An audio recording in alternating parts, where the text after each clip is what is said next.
Hi, everyone. Good morning or good afternoon, just depending on where you are located. And thank you so much for joining us for a live webinar today. We really appreciate you taking time out of your busy day to be here with us today.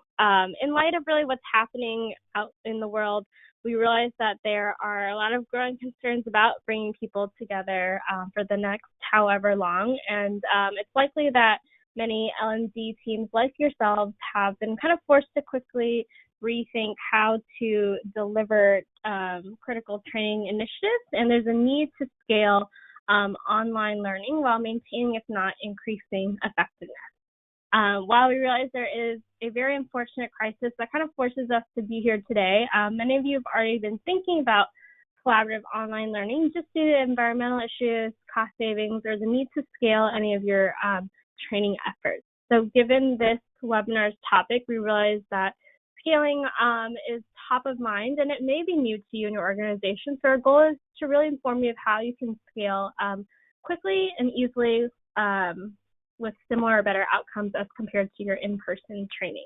So we really appreciate you for joining us for this important conversation today. Before we move on into the content of today's webinar, I just want to briefly go over some housekeeping items with you all. So for anyone who is unfamiliar with GoToWebinar, please just note that you are all on mute. You can use your control panel as shown here on the right-hand side of the slide to submit questions at any time during this webinar. We are stopping throughout to address questions that we receive, so if anything comes up, please send it our way. We would love to hear from you, and our goal is to really make this as interactive as possible. At the end of this webinar, an exit survey will pop up. If you could take a few moments to fill out the survey and provide both of us with feedback so we can continue to improve our webinars, that'd be greatly appreciated. Lastly, I do want to mention that we are in fact recording this webinar. So if you would like to rewatch it or share it with colleagues who are unable to attend, you actually receive the recording as well as the presentation slide deck from us via email within 24 hours. So just keep an eye out for that. We will be sending it out. So before we begin today, I just want to take a moment to introduce myself and my colleague, Brittany. So my name is Jessica, and I am the marketing manager here at NovoEd, and I'm very excited to be joined by our senior learning experience designer, Brittany Tawes. Brittany is a senior learning experience designer at NovoEd and has helped create and facilitate courses for many organizations such as National Geographic, Fidelity Investments, Hewlett-Packard Enterprises, ISC Business School, and Mowgli Mentoring. She is a scientist turned learning experience designer and is obsessed with using her research and teaching skills to design engaging and innovative learning experiences for all learners. She has a BS and an MS in biology, and we're excited to be here with you all. Hi, everyone. Thanks so much for joining. Can't wait to teach you all something today. Great. Thanks, Brittany. So just to give you a brief overview of the agenda, we are going to start today with a very, very short overview of NovoEd, and then moving into 3 common concerns about designing online learning at scale, followed by Q&A after each section. So if questions arise at any time, any moment, please feel free to let us know. We would really enjoy hearing from you all.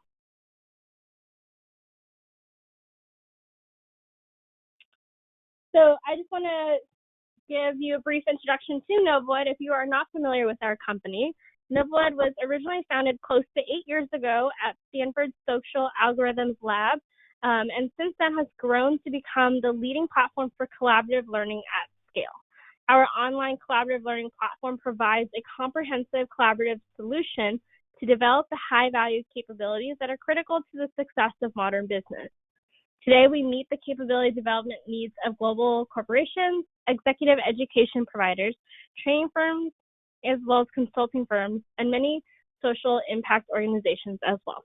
To date, over 1 million learners have developed their skills on the NovoEd platform, and in 2018, Fidelity Investments, as a part of their strategy to invest in educational technologies for the workplace, actually acquired NovoEd. Now, before I hand it off to Brittany to walk you through those 3 questions. I just want to quickly launch a poll here asking which types of in-person training your organization is currently prioritizing to move online. So you should see it pop up on your screen, and note that you can select more than one. If you could just take a moment to quickly answer, this will really guide our conversation during this webinar. And if you happen to mark other, feel free to use the chat box to let us know what we may have missed. I'll keep this open for about 30 seconds or so.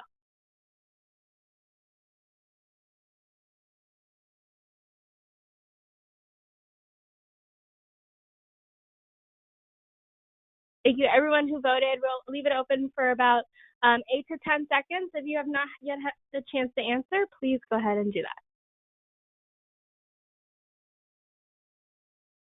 Great. Thank you everyone who participated. I'll go ahead and share the results here. I think it's no surprise actually that we see leadership training is really the most popular response here. I realize that there is a lot of leadership training that has been previously done online or rather offline and in person, and needs to transform that online. Another one that we frequently see is onboarding, which a lot of our customers will use us for, as well as innovation and change training. So I think that the responses here are really in line with what we've seen with our customers, as well as other L&D teams out there. If you happen to mark other, let us know what we're missing. We would love to have insight into that. Let me go ahead and hide the results and hand it over to Brittany. Thanks, Jessica. And thank you all for providing responses to that poll. It's always really interesting to see what's most important to people when we run these webinars. I really like the idea that a lot of you voted for innovation and change training, and that really aligns with our current global situation. Things are changing fast. We need to innovate to be able to do things in this different world that we're living in. And being able to put that training online so people can access it quickly is super important. So it's really interesting to see those results. And whatever you voted for, even if you voted for multiple options, keep that in mind as we go through the discussion today, so that when I'm asking questions and when we're discussing different topics, you're always thinking about that initiative that you want to put online. And the more you voted for, the better, because what we're really talking about today is designing online learning at scale. So putting even more of your content online in a way that people can access it quickly. So really what I'm going to talk to you guys about today are the 3 common concerns that I have heard about designing online learning for scale. So some of these questions came from our last webinar, questions that our audience asked. And these are also questions that I hear all the time when I'm working with my clients. Obviously, I'm hearing these more now with our current global situation, but these are questions that are always important as you move from in-person to online and doing it at scale. So I'm just going to review these really quickly, and then we'll go into detail for each of these. So first question, I need to have all of my in-person courses moved online in 3 months. How do I even start? I have a small team. How can I facilitate all of these digital offerings with limited resources that I currently have? And the last question, my in-person courses were awesome. They were amazing. People love them. How do I maintain that same impact of my face-to-face training online and at scale? And these are really important questions to think about before we start moving things online in the first place. So before I start talking about designing online experiences at scale, I do want to review a past webinar that my colleague Drew gave last week on how to move content online quickly. And if you haven't watched this, I think we have a recording on our website. Jessica might send out a recording after this as well. But this is chock full of really great information on the 4 key steps of moving in-person training online. And I just want to review this really quickly because this is really the foundation of this presentation today. So of these 4 key steps, the first one is stretch learning out over time. So maybe for your in-person courses, they used to be 4-hour in-person workshops. Now, when you're moving it online, you have the ability to stretch it out, be able to increase retention for learners by allowing learning to happen over an extended time period. So maybe that 4-hour workshop is now a 3-week-long course, allowing learners to consume content, then think about it, apply it, and do it in the time that they have. Especially in the current situation, people are juggling a lot of things right now. Work, family, their own health. Being able to stretch this over time where people can work on it at their own pace is super valuable. Step 2 is designing for application. So ensuring that your learners actually build the skills that they need to be able to apply what they've learned in work situations. So when we think of online learning traditionally, you might be thinking of, our maybe boring compliance course where you're just clicking through, you're hoping that it ends soon, and you're thinking, can I answer these questions without watching these videos? That is not the best way to teach leadership or to teach change training or innovation, or honestly to even teach compliance. Being able to design content for application, maybe an assignment that says, all right, you watch this video, give 3 points that you can implement today in your work based on what you've learned. So designing for that application leads to deeper and more robust learning experiences, and this can be done online easily. Step 3 is content. So we need to get content to be able to create these digital experiences. So there's a few ways that you can do that. You can create things from scratch. Maybe that's a video with your leadership team, or one of my favorite things to do is curate. So you don't need to recreate the wheel each time with this content. I'm sure most of you guys have a lot of resources and content that exists within your company already. So maybe you can find some videos that were recorded a while ago. Maybe you can even use Harvard Business Review or some other third-party vendors, even LinkedIn Learning, for example, to be able to curate some content that's valuable for your learners. And then the last key step is to preserve the social learning experience. So one of the things that people like the most about these in-person trainings is the human interaction. You're seeing someone talk, you're making eye contact, you're learning from others, you're being able to tell your story and hear the stories of your peers. And that can be done online and really needs to, especially now that we're stuck in our homes, most of us. That human interaction is what we need to be including in these online learning experiences as well. So just keep these 4 steps in mind for how to actually transition in person to online. And this really lets us go from this, picture that may look familiar for a lot of us, instructor up front, everybody in a room together, to this new online way of working. So that lets us get to that online experience, but how do we go from that to this? So scaling while still keeping that impact of our in-person learning experience. Now, I want to take a minute to define what scaling means. It could mean a variety of different things depending on your business goals.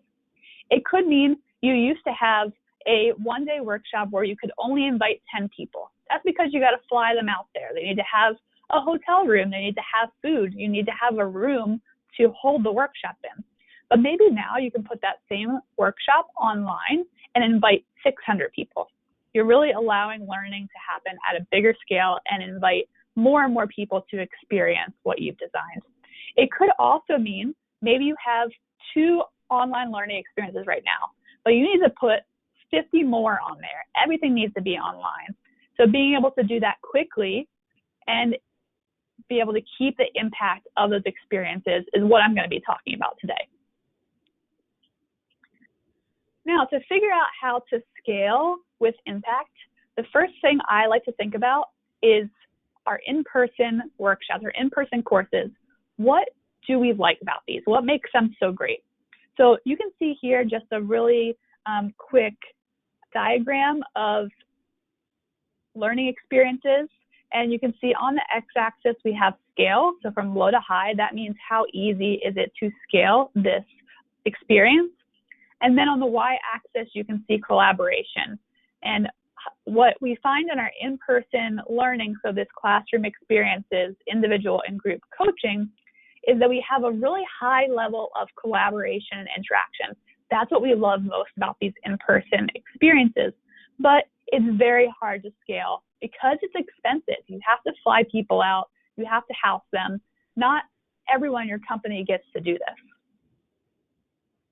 Now, online is more scalable. So when we think of the traditional e-learning, like I chatted about the last couple of slides, we think of a talking PowerPoint, maybe a webinar like this, maybe a few video lectures. Now, that's really easy to scale. You can copy those and put them in 10 different courses, but you don't have that interaction and that collaboration that makes in-person learning so effective. But collaboration with scale is possible if you create more collaborative online learning experiences. So that could mean something as simple as you have Zoom webinars, but you also have breakout rooms where people can collaborate in small groups. It could mean you transition your 2-day workshop into a 6-week-long online collaborative course on a platform like NovoEd, for instance. So you can really scale the best of in-person learning online, and the more of that collaboration you can bring to your digital offerings, the higher your impact will be. The more likely your learners will be able to take what they learned and immediately start applying it to their day-to-day work life, which is what we want.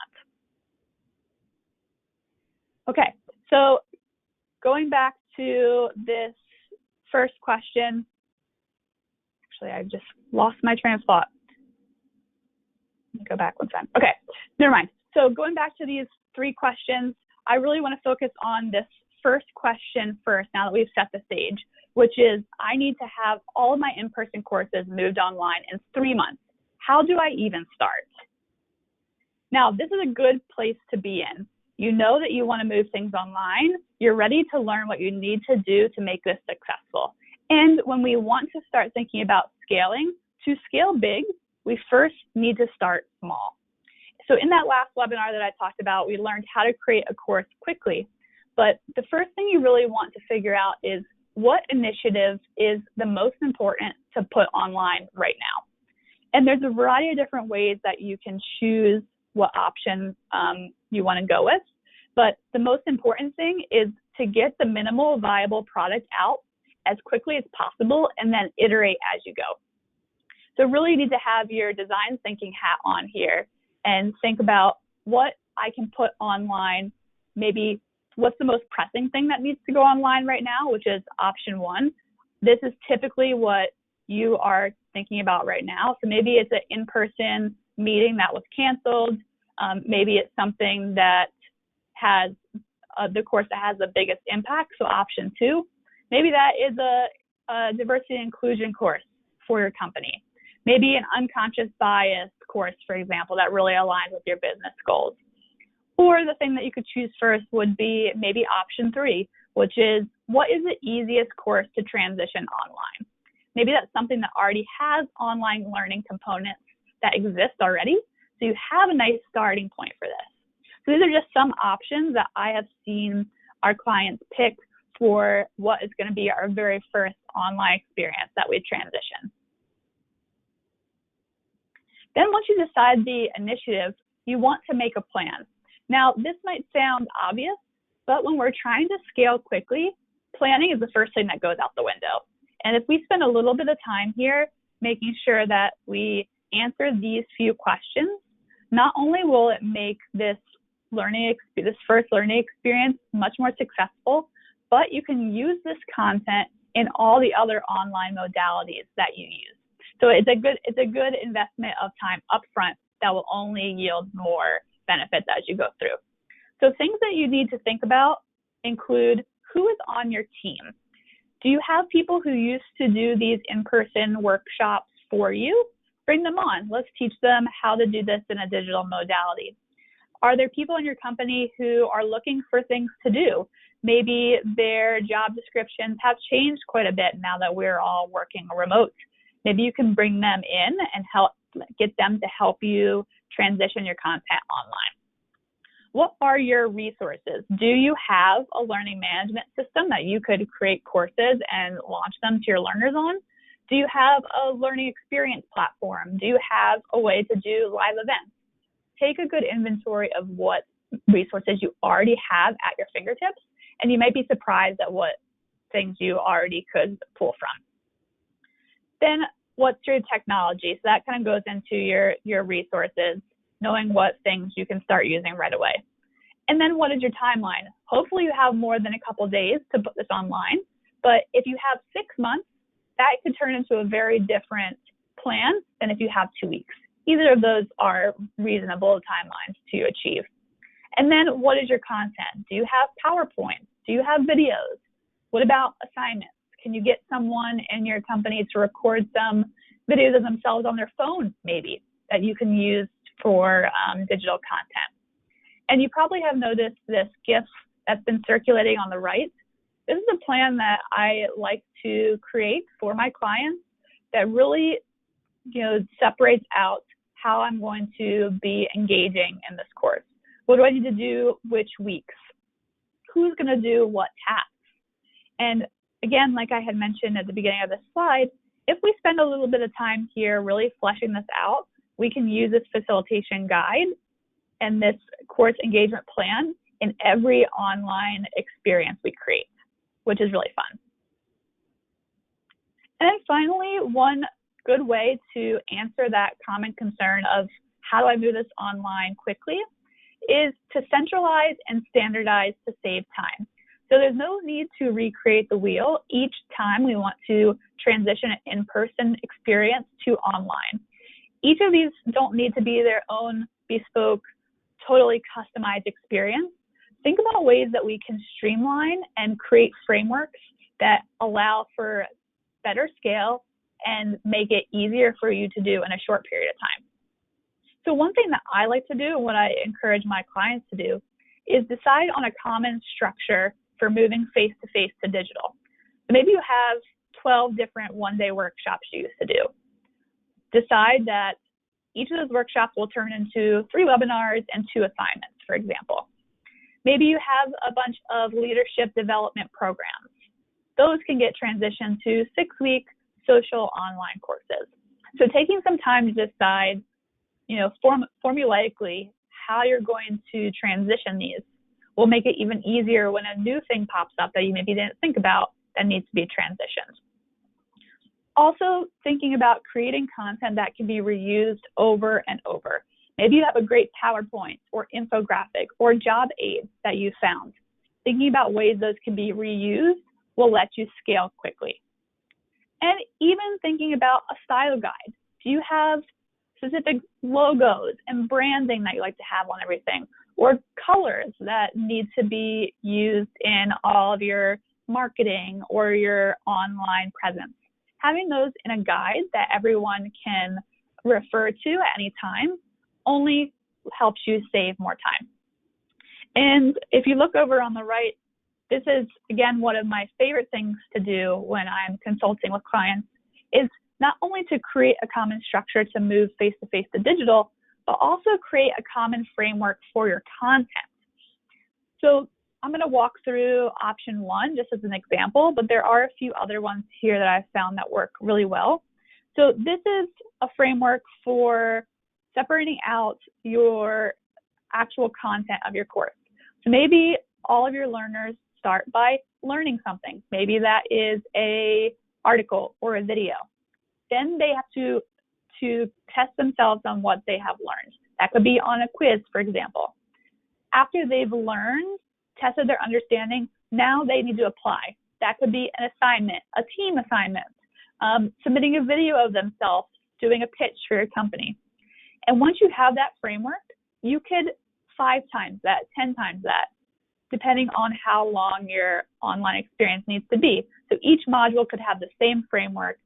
Not only does it provide a more robust experience for your learners, people understand what's coming next, but it makes it easier for you to scale. So you can say, okay, another course, I'm choosing option 2. Let's times that by 6. So for 6 weeks, all right, let's put it out there. So these are really easy and fun ways to be able to scale quickly while still keeping an impactful learning experience. Okay, so I'm going to pass that back to Jessica. That was a lot of content in one chunk, so I'd love to hear from you what questions you have, and I'll address them now before moving to the second common concern that I hear. Great, thank you, Brittany. And yeah, if you have any questions, please feel free to use the control panel to submit them so that we can make sure this is very interactive. Brittany, first question for you. In this example, let's say I'm stretching a 2-day course. What do you think the max time for each first virtual session should be? Is it 1 hour, 2 hours, more than that? Yeah, that's a good question. So it depends on what kind of content that you have for these virtual sessions. So when you say virtual sessions, I'm thinking a Zoom webinar, for example. So let's go with that. Maybe I have a bunch of content that I want to review on the Zoom webinar. Maybe I also have some activities I want people to do. If you're just providing information, the shorter the virtual session, the better. I think everyone now, my day-to-day consists of 6, 7, 8 Zoom calls. If I'm not interacting, I'm not paying attention. Now, if you have a session where there's breakout rooms and group work and interaction, you can stretch that time a little bit more just because you're reducing that cognitive overload for your learners and letting them apply things. So I would say typically I don't personally do more than an hour of a virtual session at a time, and I make sure I have engagement in there. So breaking it up over time, that first key to moving learning online is really what I strive for when I create virtual sessions. Great, and this kind of leads into the next question is, how do you prevent learner attrition when you are stretching out, let's say a 2-day instructor-led training into maybe a 6-week collaborative program? Yeah, so that is a common concern that we have when we move things online. And I think one of the best ways to combat this is making sure you're designing a learning that your learners actually want to participate in. So is this a course that they really need to know about? And if it is, and you can do a little bit of upfront staging of, hey, this is a new way of learning. This is a really important topic, so let's go with innovation. Not only is this important to learn about, but it's important in your day-to-day work for, A, B, and C. So setting the stage, you're getting buy-in from your learners ahead of time, which I find is really impactful. And then I like to do things which actually I'm going to talk about in the next slide, is actually facilitate the online experience. So show learners, hey, I'm here. I'm an instructor. I care about your learning. I'm really interested in what you're doing. So being able to send some emails to encourage people, doing some shout outs, just letting people know that they're being seen and you're excited about their learning really helps increase that activity and keeps it sustained over time. So I will give some examples of how I've seen that done really well in the next few slides, but it is something to think about when you're designing from the very first step. Great, thank you. And so many great questions. Thank you, everyone. We are going to try to get to them all. The next question, Brittany, is can you provide an example of how an online course can incorporate group discussions or mentorship? Yeah, so I think that most online courses can incorporate those group discussions and mentorship. It just depends on what level you want to go in. So, for example, maybe I'm doing a course on unconscious bias. Let's go with that example. Maybe I have it over 4 weeks, and I'm using that framework where I have, content, maybe a video, and then people talk about it.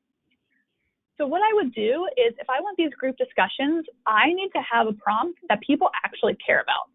So not just, what did you think of this video, but give an example of where you used, topic X in your work life within the last week. People really want to share what they've experienced. It's like the human condition. We want to talk to people. We love to talk about ourselves, which is something you can really harness in these online experiences. So having a discussion like that, and maybe you as the instructor write the first response, so you kind of reduce that barrier to entry. What I find is those discussions become very honest, very inspiring, and people really get into them. They're liking other people's comments, they're replying, they're responding, and that's really valuable. Now, for mentorship, that could look like a variety of different things. It could even be as simple as, hey, there are people who've already completed this course last quarter. Let's bring them back as coaches. Assign, each coach 10 or 15 learners in your course. Just check in and say, how are you doing? Do you have any questions? Oh, I really liked this assignment that you submitted.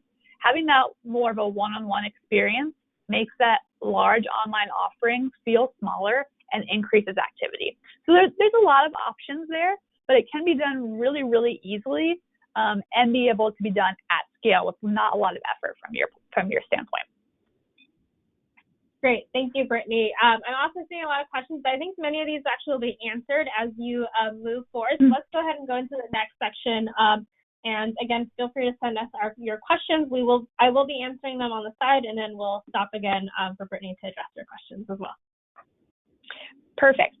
Yeah, so I assume there's going to be a lot of questions about this question too, because this is what I hear most frequently, and it's the question that I love to answer the most. So I have a small team. How can I facilitate all of these digital offerings with my limited resources? And that's a great question. So facilitation is really what makes these in-person experiences so great. So having an instructor in the front of the course, they're talking to you, they're making eye contact, they're even moving their arms. I'm doing that right now. You can't see me, but I'm being engaged with the audience. And I'm walking around and asking people questions. That really increases the engagement. Now, facilitation can also be done online and frequently easier and faster than face-to-face. Now, there's no reason to fear digital facilitation. If you've done in-person facilitation or even ran a meeting, you already have these skills.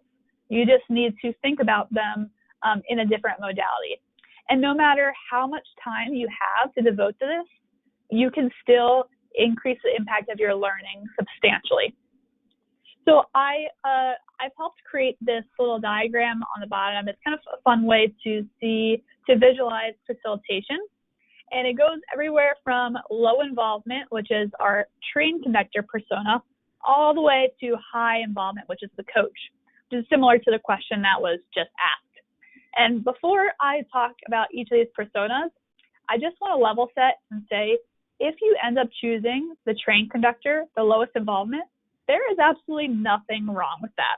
It's not like one is better than the other. It just depends on your use case and the amount of time you have to invest. If you have a compliance course or a course on how to use Salesforce, for instance, you probably don't need to invest in a coach for that. A trained conductor might work very well. So these personas are things that you can just pull from depending on your use case and employ in your online learning experiences. So I'm going to go through each of these really briefly and give some actual examples of what this might look like. So our lowest involvement here is this trained conductor. And the trained conductor's goal is plan ahead and save time. So set the tracks for your learning and then let the train go. So this really happens through automating communication. One of the great things about doing stuff online is that you can set it and forget it for a lot of this. Maybe you have some communications that you want to get sent out each week on Sunday. If you have an online platform that can do that, schedule it in advance. Put that work in up front and let them drip out over time. Also, having an easy way for learners to ask for help is essential. So that could be anything from I'm going to go to the next page so you can see some examples. An Ask Me Anything discussion board where learners can go to interact with the teaching team. It could even be some examples of self-help emails that say, you can see on the left, this is to Jessica actually. She hasn't been active in her course, but that's okay. Here are a few ways you can get started right away and some answers to your most common questions. So you can see on the right just some of the customers that I have worked with that have used this persona really well in their digital facilitation. Now, the next step is camp counselor. If you've ever gone to camp as a kid, you would recognize the camp counselor as the person that makes the fun happen. They're the ones that are helping you do crafts and making sure you get your snack and keeping you engaged. And that's the same way that you can facilitate online. So in this camp counselor persona, you're really connecting people in a fast and easy way. So some things that I personally love to do with this camp counselor persona is crafting reflective emails, which I'll describe in the next slide, and running engaging live events. Having those webinars where people are seeing your face, seeing your excitement, and you can connect people is a really impactful way to facilitate courses. And here's a couple examples of what that might look like. So you can see on the right an example of a reflective email. These are my absolute favorite things to do and really pay dividends in getting people engaged. So this includes giving shout outs to people for good work, including some links to some really cool assignments or discussions that I'm seeing in an online course. And what this does, it brings attention to people. It says, hey, I'm watching and I'm interested in what you're learning. It also really keys into people's fear of missing out. If I haven't done the assignment yet and I see all of these cool things happening, I also want a shout out. Maybe that will make me more likely to go in and complete my assignment. And another thing about the online modality, and we'll talk more about this in a future slide, is it's really easy to get data and say, okay, when do I need to send out this reflective email? When is the best time to do a live event so I can increase my engagement? And just wanted to point out that these personas aren't discrete. You can combine things that you like from each of them. They build on each other. It's just an easy framework for deciding how much time do I actually have to invest. Now, if you have a lot of time to invest, a coach is another great persona that you can choose. So coaches are familiar, whether you've done Little League or you even have a personal development coach at your company. They're really people who have your back. They keep you engaged, excited, and on track. So if you have, for example, a 12-month leadership course, coaching might be very, very impactful for the best learning of your students. And that can include things like providing individualized feedback and keeping motivation high. So some ways that I've seen this done include some very personalized interactions. I'm not going to read these to you, but here's a couple examples of some coach comments in action. Really saying, hey, you've been doing a great job. Here's one thing that I really like that you've been doing. Here's an idea for improvement. Maybe you ask a question, you say, can't wait to talk to you again. So that might feel a little formulaic to us, but that's really impactful to Dimitri and Tiffany, who are getting these individualized comments from their coaches. And what we have found is that learners with a coach are 56% more likely to complete an online course.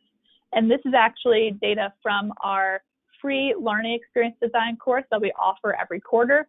I'll explain more about that in a couple of slides. But we have thousands and thousands and thousands of data points that very obviously suggest that coaches make a big impact. And here's just a couple of clients that have used this in their online modalities. So those are just 3 different personas that you can put on and try on when you're doing your digital experiences. And really any amount of facilitation is going to multiply your impact of your online course. So I'll pass it back to Jessica if any questions have come up around this topic or any other topic, and then we'll move on to our last question.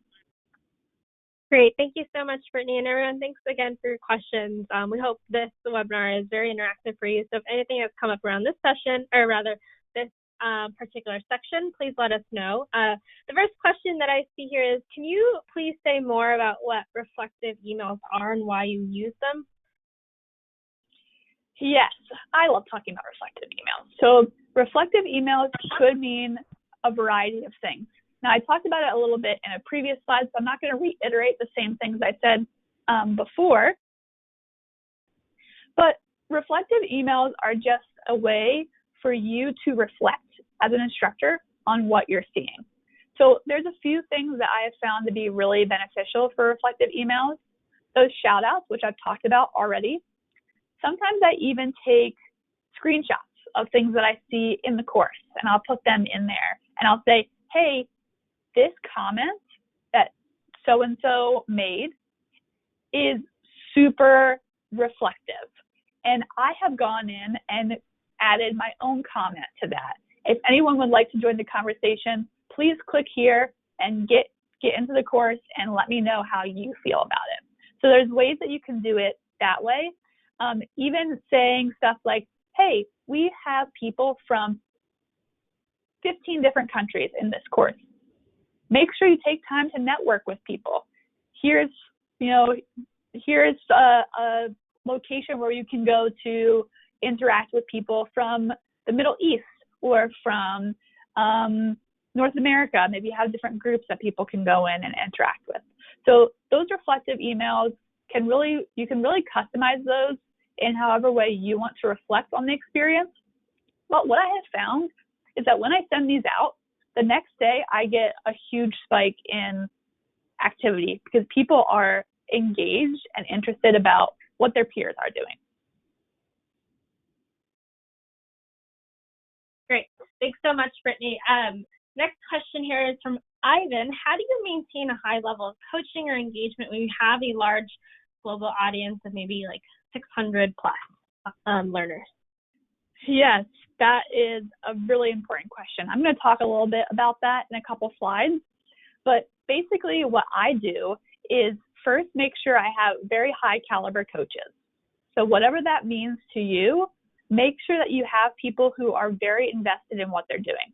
This is not hard to find. People love coaching others, and you probably have a lot of resources within your organization of people who are ready to help with this. Second thing I like to do is make sure they are trained. Do I have a job aid that I can send them? Is there a 1-hour training session that I can provide so they know how to coach and they know how to coach in the modality that I am working in? And the third option, which again, I'll talk a little bit more in detail about in a bit, is outsourcing that coaching. So maybe it doesn't need to be everyone's managers. Maybe we can bring in alumni from the past course, train them, and then let them coach for us. Each of them could have 15 coachees, and then you can really use that. We use that in our 1,000 person online learning experience to make that feel smaller and make the coaching feel more of a one-on-one scenario. But I'll get some more examples in a few slides. Great, thanks, Brittany. One more question here. How many hours per week do you think someone should spend in an online course? Yeah, that's an important thing to be thinking about as you design the very first step in your course. We're always, at least for me, as a learning experience designer, I'm thinking about my learners first and foremost. And I know I'm a human. Humans don't have that long of an attention span in one block of time. People get tired. They have competing distractions and things that they need to be doing. Making them do 5-10 hours of work a week is setting people up for falling behind.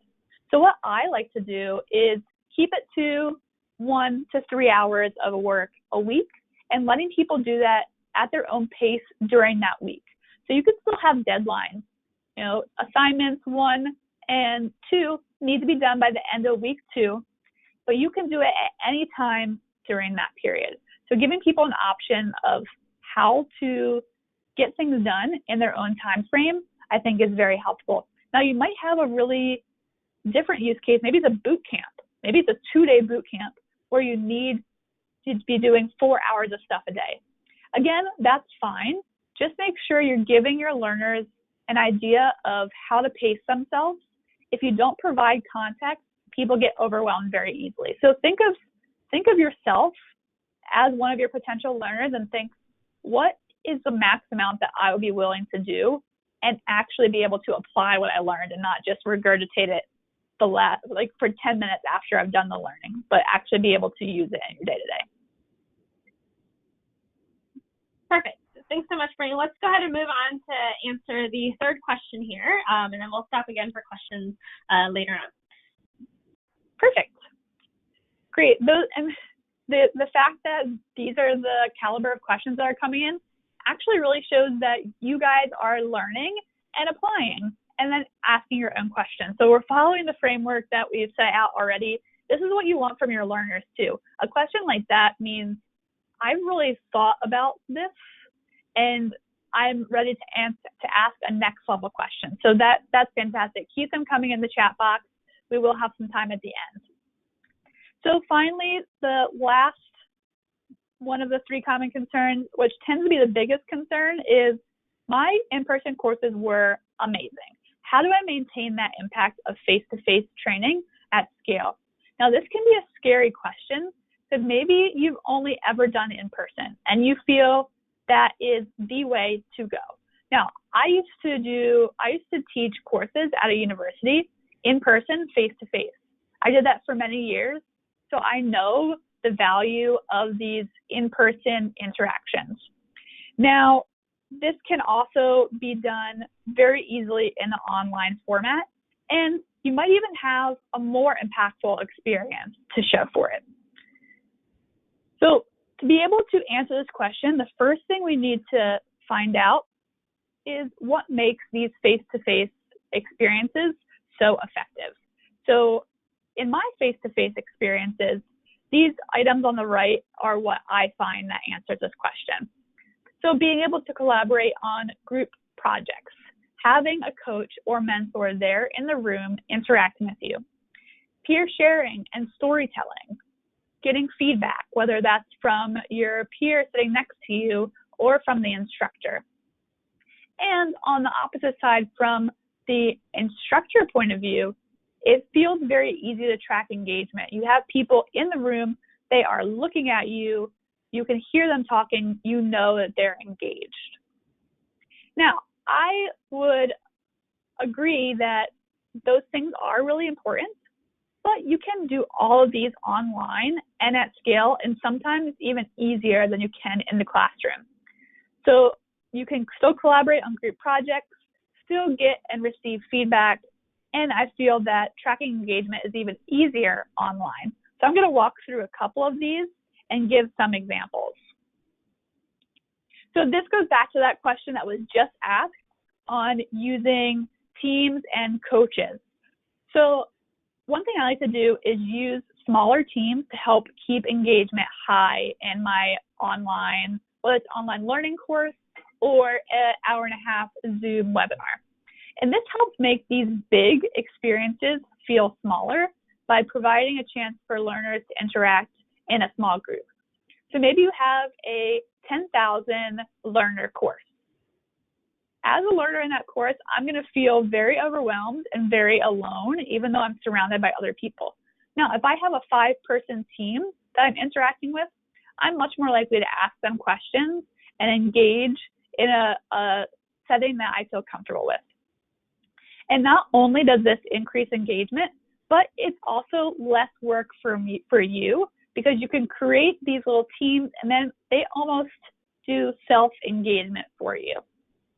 And this can be done in a lot of different ways, from breakout rooms and webinars to teams in an online social course, even just having interest groups, whether that's on LinkedIn or within your learning course, all really helpful. One example that has done this, you can see this on the right, is a Fortune 500 company, huge. They had a 12-month-long leadership program that they moved online. They have over 300 learners enrolled here. And they use teams to help keep engagement high in their course. Also, they have a very small L&D team with very limited resources, so they really need to figure out how to keep people engaged at this large scale. So what they do, they use teams, and they actually assign team leads, which are other members of the course that have a little bit of extra responsibility, and they help lead and guide the group discussions, which means less work for the admins and more feeling of accomplishment and empowerment for your learners, because they're actually learning how to lead these on their own. And what this client has found is that they had an extremely high completion rate and much higher engagement than even their in-person learning before. going back to what one of the questions we just answered, you all are right aligned with what the next steps are for this presentation, but get help for your mentoring and coaching. You don't have to do it all yourself. And there's a lot of ways that you can outsource this to other members of your community. Maybe bringing in people's managers, recruiting volunteers for your company. You could host larger group coaching sessions, or even assign buddies to learners, a one-on-one person that can help them keep accountable throughout the course. And we use this in our free online learning experience design course. We typically have over 1,000 people enrolled each time. We offer it each quarter. A new one is actually about to start that Jessica will talk about at the end of the presentation if you're interested. But what we do is recruit high-performing alumni from past courses to come and be coaches. We make sure they are trained, we make sure they know what to do, and then we assign learners to them. So not only are these coaches our biggest champions, they are so excited to give back and provide in this way. Our participants in the course are significantly more likely not only to complete the course, but to reach out to their coaches and ask questions that maybe they would be too scared to ask the instructor about. So it's a great way to outsource some of this coaching and mentoring while still providing a super impactful experience for your learners at scale. And then peer sharing and feedback. This is an important component of our in-person experiences and can be scaled very easily. And one of the things that I like to do is also be thinking about, how do I outsource this? How do I make sure that I do not have to personally give feedback to 5,000 learners? Because I can't do that in my day job. And one way you can do this is by getting your participants to give feedback to each other. Now, not only does this let learners practice real skills like critical thinking and communicating feedback, it also saves you time and lets you scale. So that could be as simple as a question like the one on the right. Upload a picture that defines success for you and comment on 2 other people's posts. So you get that peer sharing. It could be as robust as having a rubric that maybe, for example, Jessica uploads a video of herself doing a pitch for the company. I use the rubric to give her feedback. She receives it, maybe she revises her assignment and learns from that. So this is actually really valuable in a variety of ways, but surprisingly, or maybe not surprisingly, depending on your stance on peer feedback, learners love this. So not only, these are some real quotes from a couple courses that we've run, saying, I learned more from giving peers feedback than I learned from the lecture. And that I can learn more by giving feedback than the feedback that I've received. So you're practicing your learning on multiple levels, which makes that learning stickier and more likely to be used when a scenario pops up in their work life that needs that topic. And then lastly, we think that when we are in a classroom and looking at people, that they're engaged. I would bet they're not as engaged as we would hope they would be. Maybe they're texting someone, thinking about that great pizza that they had for lunch, or maybe even worrying about, their pets or family members' health. While in online learning experiences, people can't hide behind those things. It's very, very easy to collect data and see who is active. When were they last active? How many comments have they made? Even in Zoom, you can see, percent attention. Are people logging in? What are they doing?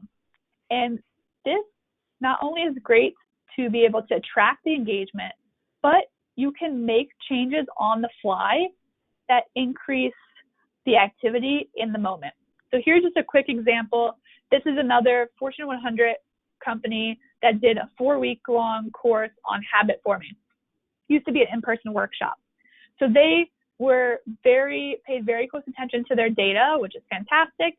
And they noticed between weeks 1 and 2, they didn't really have a big increase in the number of people who were active. So I gave some suggestions. Let's send out a targeted email, encouraging activity, maybe add some reflection in there. They did that, and the following week, their percent active levels increased by 30%. So this is such a cool thing to employ that we can't really do in an in-person experience where we're just waiting for that smile survey at the end of the course.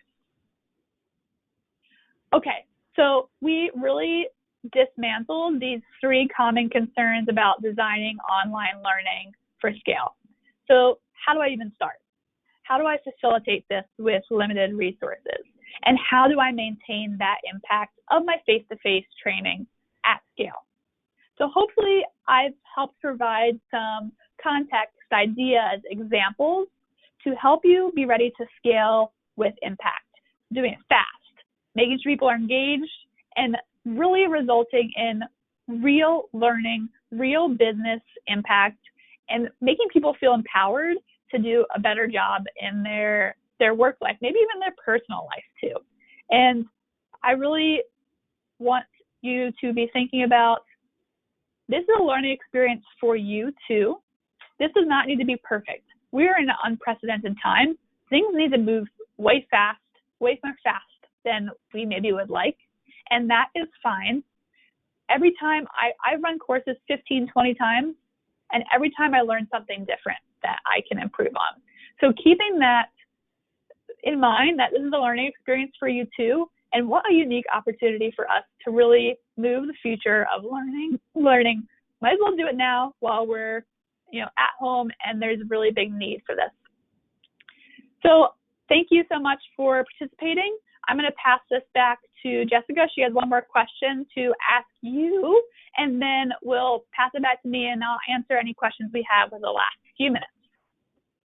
Great. Thanks so much, Brittany. So I'm just going to quickly launch a poll here. We're just wondering, how soon are you looking to move your training online? We'll keep it open for a little bit. If you could just take a moment to answer, that'd be greatly appreciated. And then we will end this webinar with just a few more questions that you've asked. I'll keep it open for about another, let's say 5 to 10 seconds. Thank you for everyone who has been participating. Great. I'll go ahead and close the poll and share the results. I don't think it's any surprise that many of you need to scale, or rather move training online within the next 3 months. We really hope that everyone here who is either, if you're online already or looking to move online soon, that you really found some value from this webinar. And if you have questions about this move, about how to scale it, please send it our way. We'll go ahead and address some of the questions that we have seen thus far. So, Brittany, the first question here for you is from Anne. And how do you track retention of learning? That is a good question. So there's multiple levels of knowledge retention that learners have as they go through a course. I'm not going to go through all of it in detail, but I think that retention is more than just a quiz score. I can memorize a lot of things in a short period of time, dump them into a quiz, and then never remember it again. So I think the best way to measure retention is through application. Can someone put what they have learned into practice? Can they do an assignment or record a video that really shows, they did learn how to provide feedback? And can they do that in different ways? Can they do it in writing? Can they do it in video? Can they do it in different scenarios? Being able to apply what you've learned in a variety of different ways is really what I find is the best indicator of if someone has retained the information. Now, sometimes a quiz is a good first step, nothing against that, but it shouldn't be the end goal of retention. Great. Thanks so much, Brittany. And then I know we're at time, but so just going to answer one more question. But in reference to the teams that you mentioned earlier, how do you generally see people working in teams?